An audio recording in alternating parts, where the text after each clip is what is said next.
ঢাকা সেনানিবাসের এই অস্বাভাবিক নিস্তব্ধতা কি তবে কোনো এক প্রলয়ঙ্করী ঝড়ের পূর্বাভাস? যখন ঢাকা গভীর ঘুমে আচ্ছন্ন, ঠিক তখনই কি ক্যান্টনমেন্টের সুরক্ষিত দেয়াল আর বঙ্গভবনের অন্ধকার করিডোরে আঁকা হচ্ছে এক চরম নীল নকশা? ক্ষমতার দাবার বোর্ডে এমন এক চাল দেওয়া হয়েছে যার প্রতিটি ঘুঁটি সাজানো হয়েছে অত্যন্ত গোপনে। আপনি কি জানেন যে সেনাপ্রধান 5ই অগস্টের পর দেশের ভাগ্যবিধাতা হিসেবে আবির্ভূত হয়েছিলেন? আজ তার নিজের অস্তিত্বই ঝুলে আছে এক সরু সুতোয়। আজ কি তবে সেই দাপুটে জেনারেল নিজেরই দুর্গে এক নিঃশব্দ কারাবন্দী? আজ আমরা টেনে খুলে ফেলব সেই রহস্যময় মুখোশ। মার্চ 2026, ঢাকা সেনানিবাসের ভেতরে আজ এক গুমোটো উত্তেজনা। বাইরে থেকে সবকিছু স্বাভাবিক মনে হলেও ভেতরের বায়ুমণ্ডলে ভাসছে এক ভয়াবহ আশঙ্কার রেণু।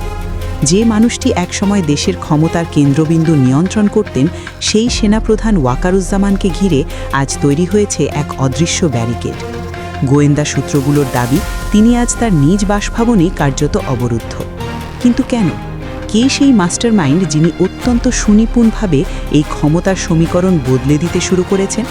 ঘটনার সূত্রপাত ঘটে যখন বর্তমান প্রধানমন্ত্রী তারেক রহমান ক্ষমতার মসনদে বসেন। রাজনীতির ময়দানে জাদুকরী প্রত্যাবর্তনের পর তিনি যেন এক এক করে ভেঙে দিচ্ছেন পুরনো সব তাসের ঘর। সেনানিবাসের ভেতরে শক্তির যে ভারসাম্য একসময় জেনারেল ওয়াকারুজ্জামানের অনুকূলে ছিল, তা এখন ধূলিসাৎ হতে শুরু করেছে। বিভিন্ন মহলে গুঞ্জন উঠেছে এটি কেবল একটি পদচ্যুতি নয়, বরং এটি এক গভীর পর্দার আড়ালের ষড়যন্ত্র, যা গত 2 বছর ধরে তিল তিল করে সাজানো হয়েছিল। অনুসন্ধান বলছে ওয়াকারুজ্জামান হয়তো ঘুণাক্ষরেও টের পাননি যে তার চারপাশ জুড়ে কতটা নিখুঁতভাবে জালের মতো ছড়িয়ে দেওয়া হয়েছে এই কৌশলগত ফাঁদ। সবকিছুই ঘটছে নিঃশব্দে, অত্যন্ত ঠান্ডা মাথায়। ক্যান্টনমেন্টের প্রতিটি মোড়ে এখন ফিসফাস আগামী 72 ঘন্টা হতে যাচ্ছে বাংলাদেশ সেনাবাহিনীর ইতিহাসের সবচেয়ে ক্রান্তিকাল। এই কয়েক ঘন্টার মধ্যেই নির্ধারিত হতে পারে কার হাতে থাকবে দেশের সার্বভৌমত্বের চাবিকাঠি আর কার কপালে জুটবে বিস্মৃতির অতল গহ্বর। পেছনে ফিরে তাকালে দেখা যায় 2024 সালের সেই রক্তঝরা দিনগুলো। 17ই ফেব্রুয়ারি 2026-এ যখন বিএনপির নতুন প্রধানমন্ত্রী শপথ নিচ্ছিলেন, তখন দেশের মানুষ এক বিশাল পরিবর্তনের সাক্ষী হয়েছিল। কিন্তু সেই শপথের পটভূমি রচিত হয়েছিল আজ থেকে 2 বছর আগেই। তৎকালীন রাষ্ট্রপতি মোহাম্মদ শাহাবুদ্দিন, যাকে সবাই আওয়ামী লীগের শেষ চিহ্ন হিসেবে মনে করত, তাকে কেন সেই সময় আগলে রেখেছিল তারেক রহমানের বিএনপি? এটি কি কেবলই সাংবিধানিক ধারাবাহিকতা রক্ষা ছিল, নাকি এর পেছনে লুকিয়েছিল কোনো বিশাল রাজনৈতিক নীল নকশা? সেই সময়ে ডক্টর ইউনূসের অন্তর্বর্তীকালীন সরকারকে এক প্রকার ব্যাকফুটে ঠেলে দিয়ে বিএনপি কেন শাহাবুদ্দিনের রক্ষা কবচ হয়ে দাঁড়িয়েছিল, তা আজও এক বড় রহস্য। বঙ্গভবনের সেই অন্ধকার করিডরে তখন প্রতিটি মুহূর্তে রচিত হচ্ছিল নতুন নতুন ষড়যন্ত্রের জাল। একদিকে রাজপথের বিক্ষোভ, অন্যদিকে সেনাবাহিনীর অটল অবস্থান। এই দুয়ের মাঝে দাঁড়িয়ে শাহাবুদ্দিন চুপ্পু তখন এক চরম অস্তিত্ব সংকটে। ঠিক সেই মুহূর্তে বঙ্গভবনের গেট ভেঙে ফেলার উপক্রম করেছিল উত্তেজিত ছাত্র জনতা। স্লোগান উঠছিল, চুপ্পুর পদত্যাগ চাই। কিন্তু পর্দার আড়ালে তখন ভিন্ন এক সমীকরণ তৈরি হচ্ছিল। তারেক রহমান লন্ডন থেকে বসে দাবার প্রতিটি চাল নিয়ন্ত্রণ করছিলেন। তিনি জানতেন শাহাবুদ্দিনকে এই মুহূর্তে সরালে ওই বিপ্লবী সরকার বা প্রসিডিউরাল রুল কার্যকর হতে পারে, যা দ্রুত নির্বাচনের দাবিকে চিরতরে নস্যাৎ করে দেবে। সাপের বিষ দিয়ে সাপ মারার এই অমোঘ মন্ত্রই সেদিন হয়ে উঠেছিল শাহাবুদ্দিনের রক্ষা কবচ। কারণ আজ এমন কিছু ফাঁস হবে যা আপনার পায়ের নিচের মাটি সরিয়ে দেবে। গল্পের ভেতরে যে গভীর ক্ষত তৈরি হয়েছিল তার প্রমাণ মেলে শাহাবুদ্দিনের নিজের মুখেই।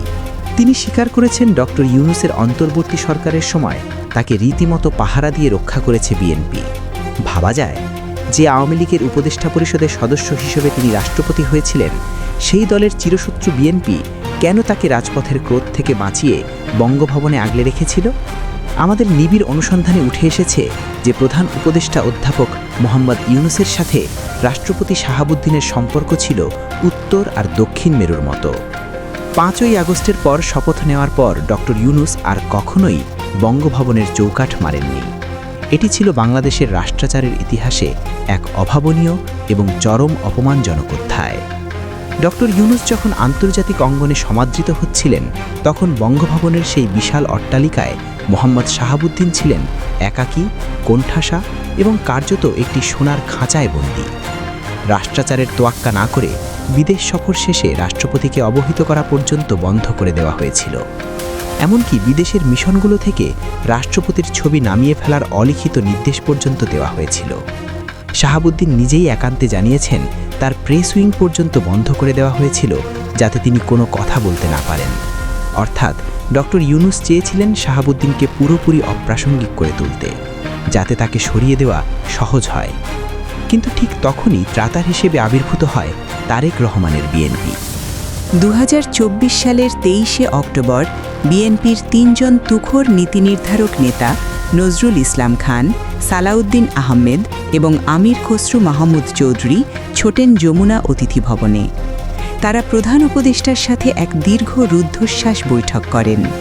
সেই বৈঠকের প্রতিটি মিনিট ছিল টান টান উত্তেজনাপূর্ণ।